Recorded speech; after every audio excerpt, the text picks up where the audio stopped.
Hi, this is Jamie Grunwell from GoSafety Solutions.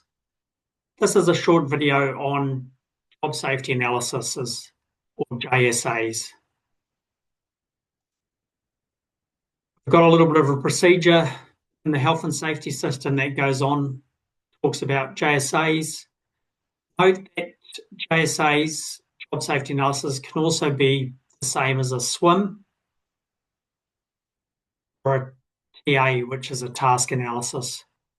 So they're just different names for the same sort of process. It's basically a process of planning to do high-risk activities.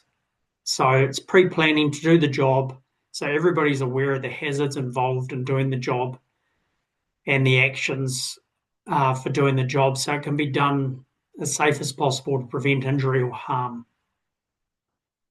If the JSA is done routinely, so if you do that particular high-risk job routinely, so it's an everyday occurrence, you'd probably do the JSA and in a toolbox meeting, and you'd just retrain everybody about the JSA so everybody can have input into the JSA. If you're doing the job occasionally, like now on a blue moon, you'd actually do the JSA before the job. You'd make sure everybody sits down before the job. You go over the JSA in real detail on how the job's going to be done, and you'd make changes to any templates to make it customized for that particular job. Okay, so there's a little bit about what the JSA can be used for. You can have a look at the procedure, what needs to be done. It's a good idea to document the JSA to make sure everything's documented so everybody knows what's to be done. It's to identify the hazards and come up with the best control measures for those hazards.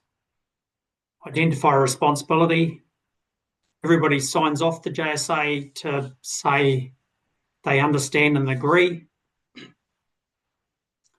And the JSA should be on the work site, and it should be accessible at all times so everybody can go back and have a look at the JSA.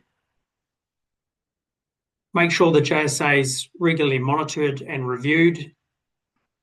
And if any changes are made, everybody signs off to say they understand those changes.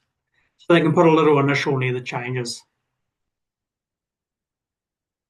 So any worker coming onto site or any worker that's going to be involved in the high-risk task must sign the JSA. So they've got to read and understand the JSA and sign it off before they do the task. Okay. So the JSA follows all of the hierarchy of controls, which is to eliminate the hazard. If not practical to eliminate the hazard, then the hazard must be either minimized in some way by an engineering control, work practice, or PPE. Okay, so if we just quickly go over a template for a JSA, so you can make your own JSA on site, or you can create this JSA and type it up. Pretty straightforward, you just fill in the details. Some hazards here that you can think about. Check the hazards. Any other hazards you can write in.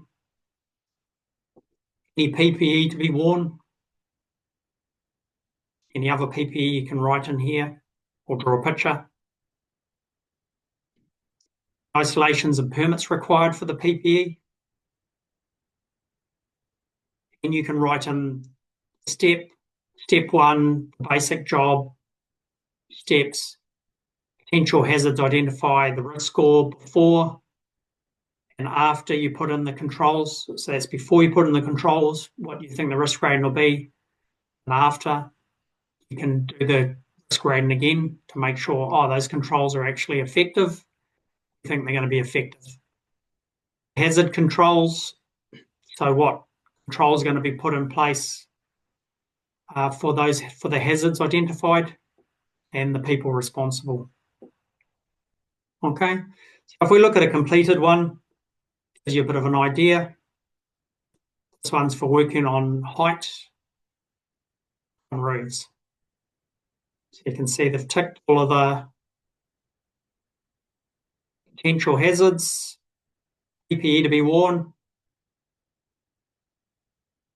training required. So to work at height, everybody must have done those training. One of them is the JSA and the Safe Operating Procedure, working on ladders. And they must have done the competency assessment as well. Permits required, must have done appropriate induction, specific training, which is the specific training. Okay. And you can see here, for example, you've got basic job steps, hazards identified. So if we go down a little bit, so we've got all workers working at height, full body harness to be worn. You can see the controls are here. Scaffolding, controls.